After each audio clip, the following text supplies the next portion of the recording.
Hello नमस्कार सर्वांना, श्री स्वामी समर्थ. मी प्रतिभा, लातूरची सखी प्रतिभा या यूट्यूब चॅनलमध्ये तुम्हा सर्वांचं खूप खूप मनापासून स्वागत करते.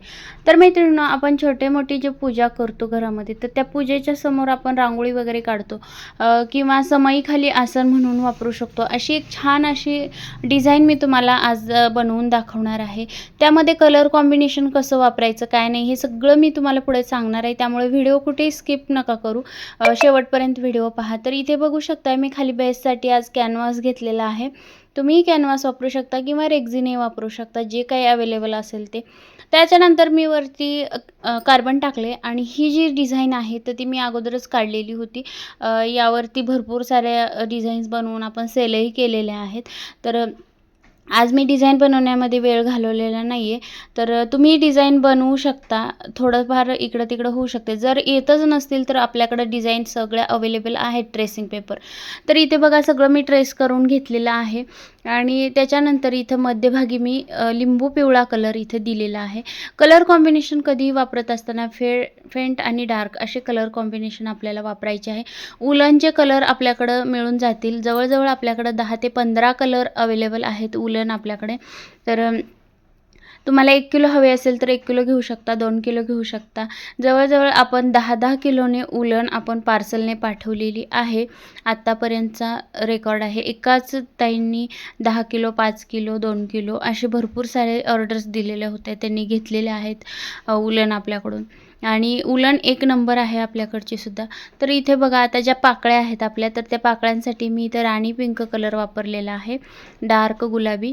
आणि सगळ्या पाकळ्या ज्या आहेत तर त्या मी कंप्लीट करून घेते. हे जे फूल आहे तर ते जवळजवळ 1 फुटाच्या थोडंसं वर येईल.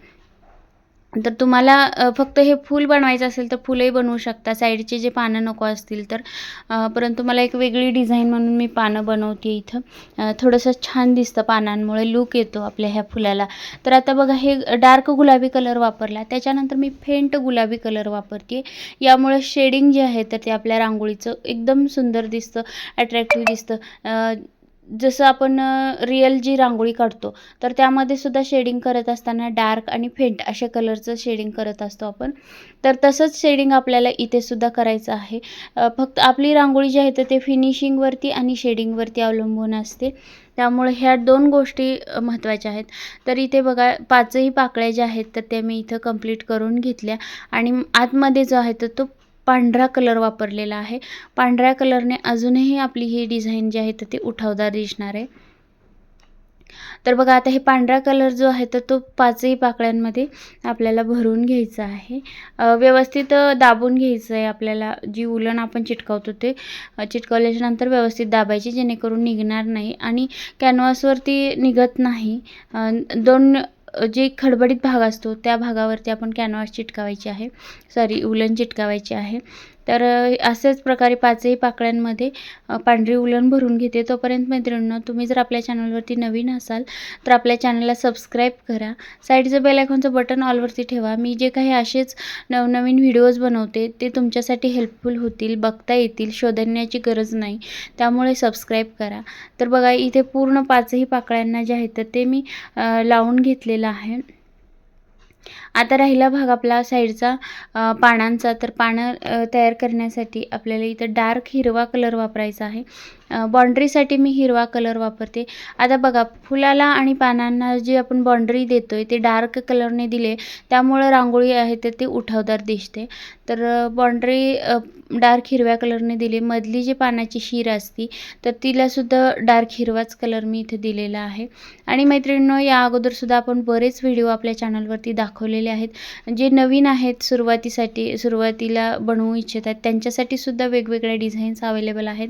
कशा बनवायच्या काय नाही याचे सगळे व्हिडिओज मी टाकलेले आहेत. तर ते सुद्धा व्हिडिओ एकदा पाहिले नसतील तर नक्की पाहून घ्या. पाटावरची रांगोळी आहे, चौरंगावरची रांगोळी आहे, त्याच्यानंतर महालक्ष्मी कमलाष्टक आहे. त्याच्यानंतर ताटावरची रांगोळी, ताटावरचं जे रुमाल असतो तो रुमाल आहे, ताटाभोवतीची रांगोळी आहे. या सगळ्या रांगोळ्या मी बनवलेल्या आहेत. अजूनही वेगवेगळ्या छान छान रांगोळ्या मी शिकवणार आहे. त्यामुळे आपल्या चॅनलवरती कंटिन्यू राहण्यासाठी तुम्हाला सबस्क्राईब करायला सांगते. आणि हे बघा आता इथं मी पोपटी कलर भरून घेते पानांच्या मध्ये, आउटलाईन झाल्याच्या नंतर बघा. सुंदर असं हे आपलं जे आहे तर ते समयासन तयार होतं. समयासन म्हणून वापरू शकता किंवा रांगोळी म्हणून देवघरासमोर सुद्धा वापरू शकता. छोट्या-मोठ्या आता श्रावण महिन्यामध्ये पूजा वगैरे असतात, त्या पूजेसाठी सुद्धा ही रांगोळी म्हणून पाटासमोर आपण ठेवू शकतो. खूप सुंदर दिसते. रांगोळी काढण्याची गरज नाही. लहान मुलं असतील तर रांगोळी मोडेल वगैरे भीती नाही किंवा ती रांगोळी जेवणामध्ये जाईल हे पण भीती नाही. तर ही रांगोळी नक्कीच तुम्ही घरच्या घरी बनवू शकता आणि ज्यांना कोणाला बिझनेस करायचा असेल ते बिझनेसही करू शकतात. मी हे रांगोळी मी स्वतःसाठी म्हणून सुरुवात केली होती, परंतु बिझनेसमध्ये कधी कन्व्हर्ट झालं हेच मला कळलं नाही. तर बघा तुम्हीही घरी बसल्या-बसल्या बिझनेस करू शकता. आता हे छान असं 2 पानं मी भरून दाखवलेले आहेत. बाकीचे राहिलेले 3 पानं जे आहेत ते मी नंतर भरणार आहे, कारण वेळ खूप होतो आणि उगाच तुम्हाला बघायला तेच कंटाळा येतो. त्यामुळे हे बघा उरलेले जे कॅनव्हास आहे तर ते अशा प्रकारे आपल्याला कट करून घ्यायचं आहे. व्यवस्थित कट करताना कट करायचे, कारण कात्री असल्यामुळे आपली उलनवरती जाऊ शकते अचानक. त्यामुळे थोडंसं अगोदर हे बघा अशा प्रकारे बाहेरून कट करा आणि नंतर एकदम जवळ धरून कट करून घ्या. तर हे बघा आपलं छान असं समयासन तयार झालेलं आहे. हे पाटावरती टाकलेलं जे आसन आहे याचा सुद्धा व्हिडिओ मी बनवलेला आहे. तुम्ही जर पाहिला नसेल तर नक्की पाहून घ्या. आणि हे समयासन बघा किती सुंदर सदाफुलीच्या फुलासारखं दिसते, एकदम छान असं दिसते. यावरती समई ठेवू शकता, छोटी आरती ठेवू शकता किंवा अशीही रांगोळी ठेवल्यात तर खूप सुंदर दिसते. चला तर मग मैत्रिणींनो, तुम्हाला हे समई आसन कसं वाटतंय हे मला कमेंटमध्ये सांगायला नक्कीच विसरू नका.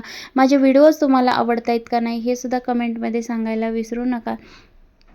या अगोदरचे व्हिडिओ पाहिलेत तुम्ही, कोणकोणते पाहिलेत आणि कोणकोणत्या वस्तू तुम्ही बनवल्यात हे तरी सांगा. आणि यानंतर तुम्हाला कुठला व्हिडिओ बघायला आवडेल हेही तुम्ही कमेंटमध्ये सांगू शकता. तुम्हाला जे काही वाटते ते तुम्ही मला कमेंटमध्ये सांगू शकता. पण नक्की कमेंट करा, कारण मला नवीन व्हिडिओ बनवण्यासाठी उत्साह येतो, प्रोत्साहन मिळतं आणि मी नवीन व्हिडिओ नक्कीच तुमच्यासाठी बनवण्यासाठी तयार असेन. तर बघा छान असं समयासन तयार झालेलं आहे. वेळात वेळ काढून तुम्ही संपूर्ण व्हिडिओ पाहिलात त्याबद्दल तुम्हा सर्वांचे खूप खूप मनापासून धन्यवाद करते. चला तर मग भेटूया पुढच्या व्हिडिओमध्ये. धन्यवाद. थँक्यू.